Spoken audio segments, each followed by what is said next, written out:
আগামীকাল সবারই আসতে বলো, পোলাপান বেশি লাগবো, একটা বড় শোডাউন হইতে হবে। আর রাশেদ, কোনো রকমের কোনো ঝামেলা দেখলে জিরো টলারেন্স, বুঝে গেছে? ভাই সব ঠিক আছে, কিন্তু 2000 পোলা পাইন, এতগুলা পোলা পাইনে বাইক শোডাউন, কোনো কাহিনী আছে? কাহিনী কি? কি বন্ধু, সংসদে যাওয়া নাকি এমপি ইলেকশন করবা? রাশেদ অনেক বুদ্ধিমান। আমরা আমাদের অঞ্চলের জন্য অনেক করার চেষ্টা করি। একজন কাউন্সিলরের বেশ কিছু লিমিটেশন থাকে, যেটা সে চাইলেও কখনো ক্রস করতে পারে না। এই জন্য লিমিটেশন ভাঙতে হবে, বড় ফিল্ডে খেলতে হবে। হ্যালো, বুঝলাম না, আমার কানে কি সমস্যা দেখা দিল রে? একজন ভদ্রলোক কখনো সালাম ছাড়া বাড়ি ছাড়া কথা বলতো না, সেই ভদ্রলোক আজকে আইসা নাম ধরে বলতেছে। Sorry sir, sorry. আমি আপনাকে আপনি না বলে যদি আজকে থেকে তুমি কইরা বলি, তাহলে কোন দলটা ফিরবি তুই আমার রকি? অফিসের সমস্যা কি?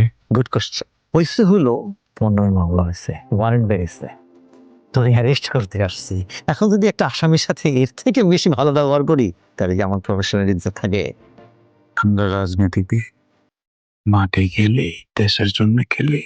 অনেকে অনেকভাবে আমাদের ফাঁসানোর চেষ্টা করে, আমাদের নামে কয়েকশো মামলা থাকে। আগে খুঁজে বাইর করতে হবে তো কোনটা আসল আর কোনটা নকল। পেন অফিসার, এই মামলা কিন্তু এবার সীমালা, তুমি ফেসে গেছো। তোর নামে থানায় অভিযোগ আছে, একটা মায়ের ধরার চেষ্টা করছো। তুই তো এবার পেনাল কোড আর সিআরপিসির দ্বারে পাইসা গেছো রকি। কে অভিযোগ করছে? আমি করছি অফিসার। বাজে লোকটা আগে, এই লোকের বোন আমার বান্ধবী, সেই সুবাদে আমি ওদের বাসায় যাওয়া আসা করতাম। কালকেও গেছিলাম, সে আমাকে একটা পেয়ে কয় টাকা খাইছস? কয় টাকা খাইছস? ডিউটি অফিসার থাকা অবস্থায়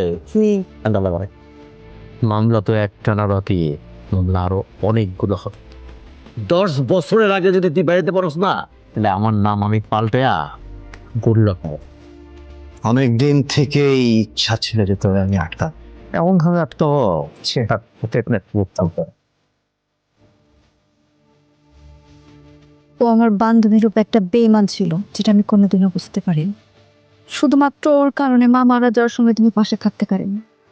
মায়ের জানাজার সময় তোমাকে প্যারালো মুক্তি নিয়ে আসতে হলো। আমি ওকে কোনোদিনও ক্ষমা করতে পারবো না। জি ভাই, মেয়েরা শুধুমাত্র আপনার জীবন নষ্ট করে নাই, আমাদের সবার জীবনই নষ্ট করছে ভাই। বন্ধু, মোল্লাকে যতবার গেছি জেলে ততবারই কইছি, খালি একবার অনুমতিটা দিয়ে দাও।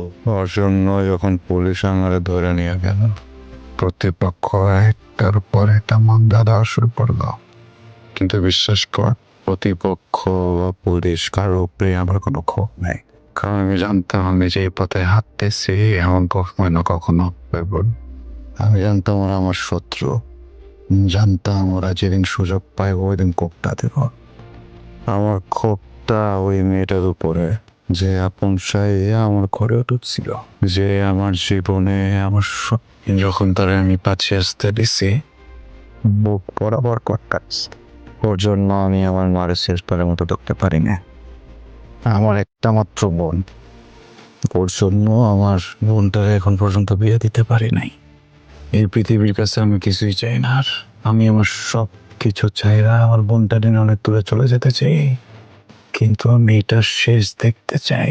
এটার জন্য যদি আমার জীবনও যায়, তারপর